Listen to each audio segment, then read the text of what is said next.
La langue des signes québécoise. Bonjour, mon nom est Isabelle Lepage, I-S-A-B-E-L-L-E, Isabelle, et nom de famille Lepage, L-E-P-A-G-E, Lepage. Et je parle la langue des signes québécoises, LSQ. Isabelle est entendante. Comment et pourquoi est-ce qu'elle a appris la LSQ?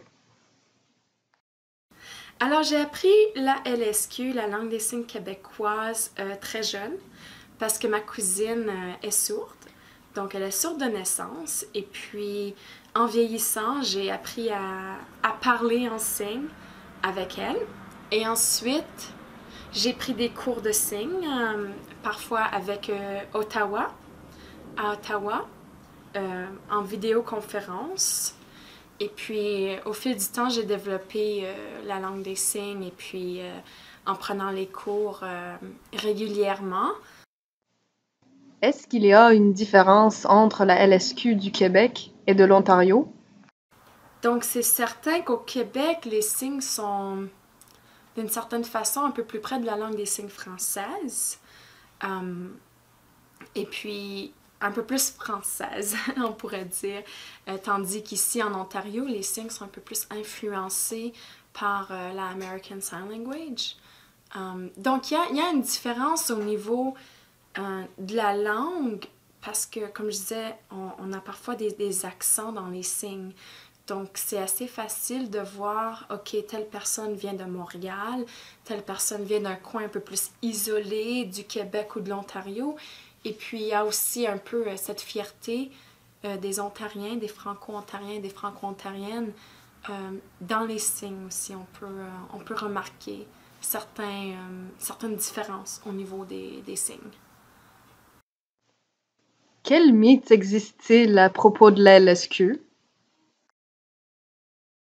Ben, une des gros mythes qu'il y a sur les signes, c'est que on croit souvent à tort et à travers que les signes sont universels.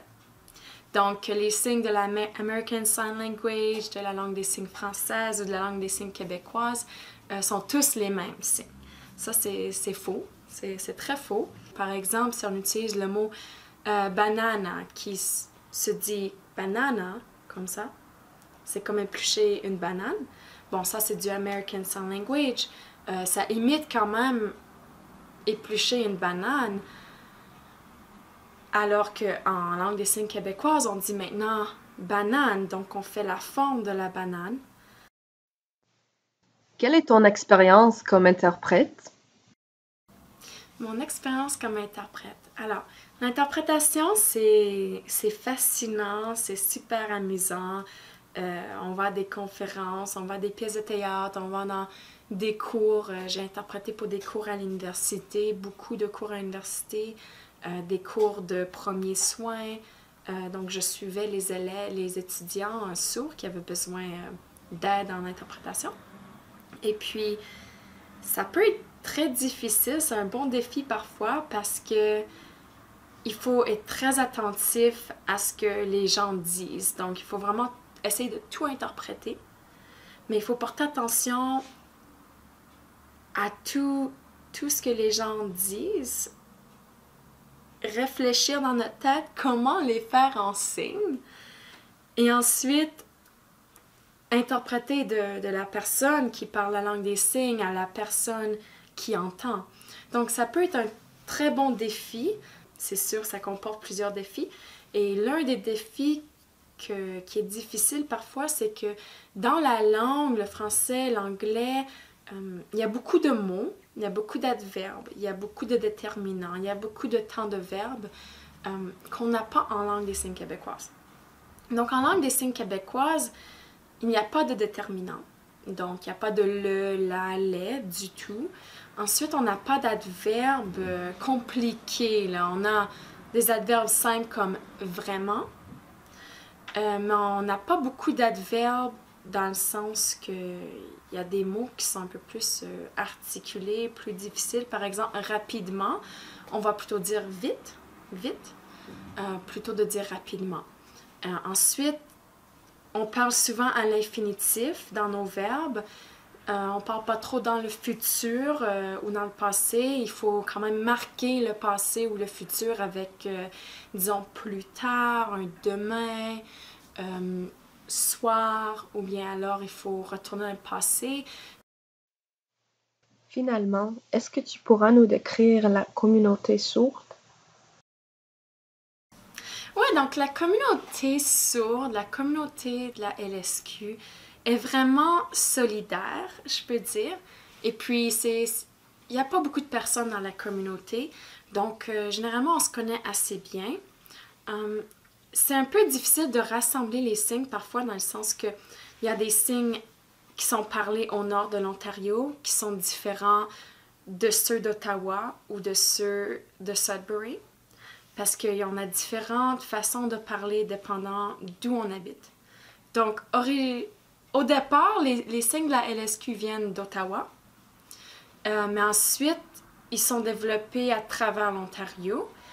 Donc, au nord de l'Ontario, d'où je viens, à Hearst, on parle d'une certaine façon. Et puis, à Sudbury, ils parlent d'une autre façon, dans le sens qu'ils sont beaucoup influencés par le American Sign Language, par la ASL. Donc, il y a certains signes qui sont influencés par la ASL et d'autres qui sont aussi influencés un peu par l'isolation. Ce que je veux dire par isolation, c'est que puisque les gens habitent loin du lieu de naissance de la LSQ, donc d'Ottawa, on a tendance parfois à oublier ou ne pas être à jour avec les nouveaux signes. Donc, assez régulièrement, il y a des nouveaux signes qui apparaissent dans la langue, puisque la langue évolue toujours. Et puis, avec ces nouveaux signes-là, parfois, ça prend un peu de temps pour qu'ils se rendent à Sudbury, à Hearst ou autre part en Ontario. Donc, on pourrait peut-être à certains égards dire que les signes d'Ottawa sont plus mis à jour que les signes du Nord. Mais quand même, au Nord, on garde une certaine archaïté aux signes. Et puis, c'est peut-être pas mauvais dans certains sens. Aussi, parlant d'isolation, il y a aussi le fait que certaines familles développent leurs propres signes. Donc, la communauté sourde est très orientée vers la famille. Donc, si un parent parle et utilise certains signes, souvent l'enfant va parler et utiliser les mêmes signes que ses parents. Et ce n'est pas toutes les familles qui sont mises à jour avec les nouveaux signes d'Ottawa. Donc, parfois, quand on rencontre des gens de cette communauté, on entend les différents accents dans la langue des signes. Donc, on peut assez bien savoir si les gens viennent du Nord, si les gens sont d'Ottawa, si les gens participent activement à la communauté sourde ou alors si ils restent plutôt avec leur famille et leurs amis et développent leurs propres signes à eux. Merci Isabelle. Mais je vous remercie pour la vidéo. Et puis, j'espère que vous apprendrez un peu de la langue des signes québécoise parce que c'est vraiment une belle langue à apprendre en famille et en amis. Merci. Crédit. Invité, Isabelle Lepage. Tournage et montage, Daphna Godovitch. Musée canadien des langues.